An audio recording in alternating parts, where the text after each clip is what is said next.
for the vision is yet for an appointed time. But at the end it shall speak and not lie. Though it tarry, wait for it, because it will surely come. It will not tarry.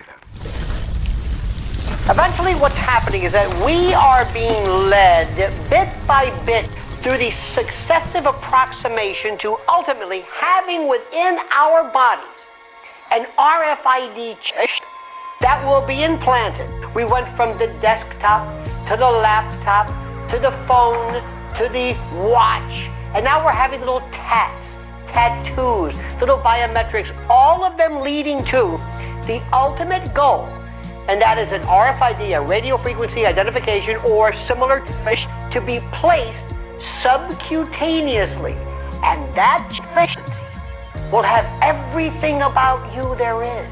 Your bank account, your GPS location, and you will do it. You will get one, because after all, it will also have the siren call of medical information. Similar to the tech used to track your pets or your phone. Once implanted in your body, it could identify you as you pass through the airport, open the door to your home. It could even be used to buy groceries at the supermarket. That grain of rice is your entire wallet? Or? Yes, it's your digital ID, your wallet, can be your passport, your key. What we found with our debit cards or credit cards is they've already now moved to the system in RFID space technology where you just wave the thing, contactless. Yes.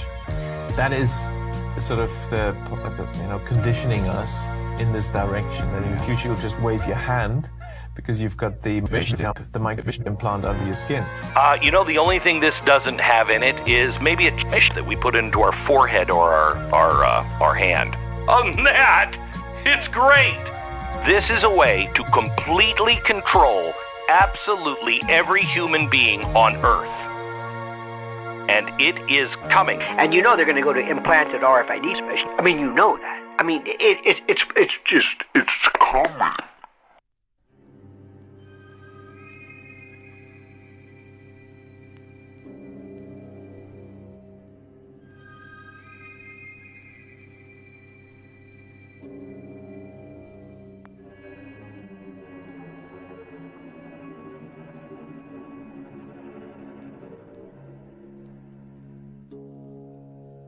I just left the room where we had the negotiations about the digital identity, and I have bad news.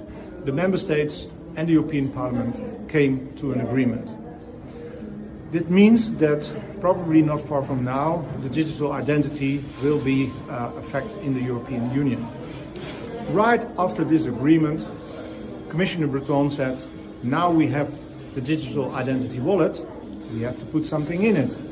And what he meant was the digital euro, also known as the central bank digital currency. And this is a very bad development. I was told by one central banker who'd seen the CBDC, been shown it by one of the major old central banks. They were ready to roll it out in 2016, but they didn't. But he was shown it, and it was very small. It was a little, sort of like a grain of rice to be implanted subcutaneously under your skin. And they never talk about that. What is it going to look like, right? And I was quite shocked by the fact that the realization, wow, it's already ready. They can roll it out anytime. So I started to speak up in 2016 in my conference presentations and some written, articles and so on. And it seems that they then delayed, because they realized there is a bit of a hurdle, particularly with the implant thing, because it is a violation of human dignity. And of course, the idea then was, very clearly, with hindsight that's visible, they wanted to launch the digital ID, which is a precondition for a properly working CBDC. So now we must ensure country leaders have the tools and expertise they need to make this work. That's why our foundation is proud to support 50 in 5 alongside the World Bank and other partners. It's an example of collaboration, innovation, and smart investment. And it builds on the bank's Identification for Development initiative, which has been meeting the steady demand from countries to modernize ID and civil registration systems. By 2028, more than 500 million more people will have a digital identity that allows them to access employment and education opportunities more easily, as well as financial services, healthcare, and government programs.